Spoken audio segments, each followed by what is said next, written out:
Adajan police દ્વારા school van ચાલકો સાથે મહત્વની બેઠક યોજાઈ. પોલીસ અને સ્કૂલ વાન સંચાલકો વચ્ચે વિવિધ મુદ્દે ચર્ચા થઈ. 17 જેટલી શાળાઓના વાન ચાલકોને પોલીસ દ્વારા અપાયું માર્ગદર્શન. બાળકોની સુરક્ષા સર્વોપરી હોવાની માહિતી અપાઈ. હાલમાં બાળકો ઉઠાવવાની અફવાઓથી બચવા પોલીસની અપીલ.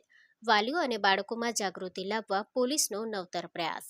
સ્કૂલેથી ઘર અને ઘરેથી સ્કૂલ સુધીની સફર બનશે. આજરોજ અડાજણ પોલીસ સ્ટેશન વિસ્તારમાં આવેલ વિવિધ શાળાઓના વાહન ચાલકો અને તેના કેપ્ટનોની મિટિંગ રાખવામાં આવેલી, જેમાં કુલ 60 જેટલા ડ્રાઈવરો આવેલા હતા. એ મિટિંગનો મુખ્ય ઉદ્દેશ એ હતો કે હાલમાં વિવિધ અફવાઓના કારણે બાળકોના વાલીઓ ને વિવિધ ગેરસમજ ઉદ્ભવે છે. જે ગેરસમજ ભવિષ્યમાં ના ઉદ્ભવે અને બાળકોના વાલીને તેમજ શાળાના શિક્ષકોને જ્યારે ડ્રાઈવરની અવેજીમાં અન્ય ડ્રાઈવર મૂકવામાં આવે ત્યારે જાણ કરવામાં આવે તથા દરેક ડ્રાઈવરની વિગત અને તમામ માહિતી પોલીસ સ્ટેશન ખાતે જમા કરવામાં આવે એ બાબતે મિટિંગનું આયોજન કરવામાં આવેલું હતું.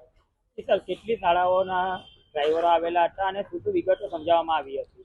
લગભગ 16 થી 17 જેટલી શાળાના વાહન ચાલકો આવેલા હતા અને એમાં એ લોકોને સમજ એ જ કરવામાં આવેલી હતી કે જેમ જ્યારે વાલી અથવા તો શિક્ષકને જાણ કર્યા વગર તમે ડ્રાઈવર બદલો છો તો તેના કારણે વિવિધ ગેરસમજ ઉદ્ભવતી હોય છે.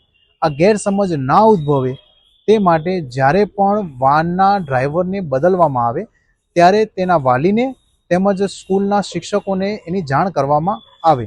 સાથે સાથે જ્યારે વાલી અને શિક્ષકને જાણ ના હોય અને બાળકોને સોસાયટીના કમ્પાઉન્ડમાં મૂકવામાં આવે છે તો એ પણ વાલીને હાથોહાથ અથવા તો કોઈ પરિચિતના હસ્તક મૂકવામાં આવે એ બાબતે જાણ કરવામાં આવે છે.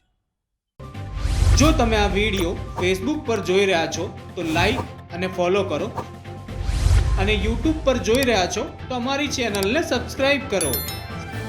17.com આઝાદી સમાચારોની.